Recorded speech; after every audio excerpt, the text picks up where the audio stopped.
চেষ্টা করছি। এখানে একটা মাছ বেরিয়েছে, মাছটা লাফ দিয়ে দূরে চলে আসলো।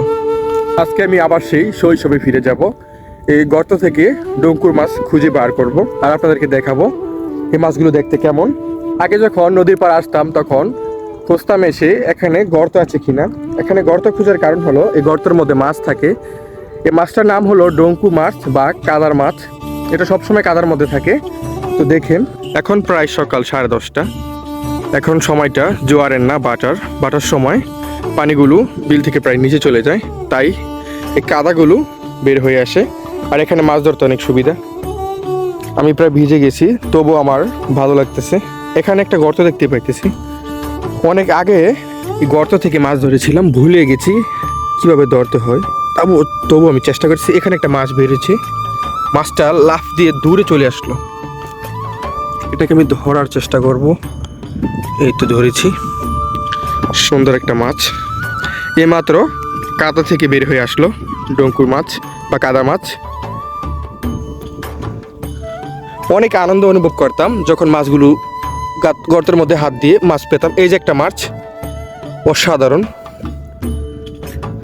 আপনারা হয়তো ভাববেন মাছগুলো আমি আগে এখানে রেখে গেছি, কিন্তু না, আমি গর্তের মধ্যে হাত দিচ্ছি আর মাছগুলো পাচ্ছি। ধুয়ে দেখাই পরিষ্কার করে। এর আগের বার পরিষ্কার করতে গিয়ে একটা মাছ আমি হারিয়ে ফেলছিলাম, এবার হারাইনি। দুইটা মাছই আমার হাতে। অনেক লাফালাফি করতেছে, মনে হয় হাত খুলে পড়ে যাবে। এই যে মাছ দুটো। এই মাছগুলো আকারে অনেক বড় হয়, অনেক সুন্দর। আমি আবার এইগুলোকে নদীর মধ্যে ছেড়ে দেব।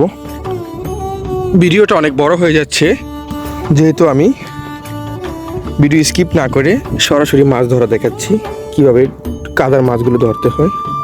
এখানে বড় বড় গর্ত দেখা যাচ্ছে, হয়তো বড় মাছ পাওয়ার সম্ভাবনার দিকে ঘুরে দেখি পাই কিনা। এখানে এক জায়গার মধ্যে গর্তের মধ্যে হাত ঢোকালে অন্য জায়গা দিয়ে পানি বের হয়। এই যে এখানে মাছ পেয়ে গেলাম, আরও আছে কিনা দেখি। সুন্দর, আরেকটা মাছ পেয়ে গেলাম। কাদার জন্য দেখাতে পারতেছি না। আমার মনে হচ্ছে মাছটা অন্য কোনো প্রজাতির মাছ, এটা ডঙ্কুর মাছ না। আমি ধুয়ে দেখি। যেটা ভেবেছিলাম এটা ডঙ্কুর মাছ না, এটা হলো চেউয়া মাছ, যেটা আমাদের গ্রাম অঞ্চলের ভাষায় বলে চেউয়া মাছ। এই যে লাল, আমি দেখেই বুঝেছিলাম লম্বা। চেউয়া মাছ একটু লম্বা প্রকৃতির হয়, লম্বা।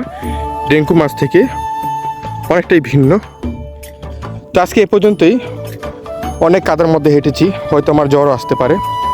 আমার মাছ দুটো আসার সময় এই জায়গাটি দিয়ে হেঁটে এসেছিলাম, ততক্ষণ পর্যন্ত এখানে পানি ছিল না। আর আধা ঘন্টা ব্যবধানে এখানে পানি চলে এসেছে। মাছগুলো আমি ছেড়ে দেব। ছেড়ে দেওয়ার পর বসে আছে এখানে, এই তো নড়ছে। এই যে আরেকটা মাছ।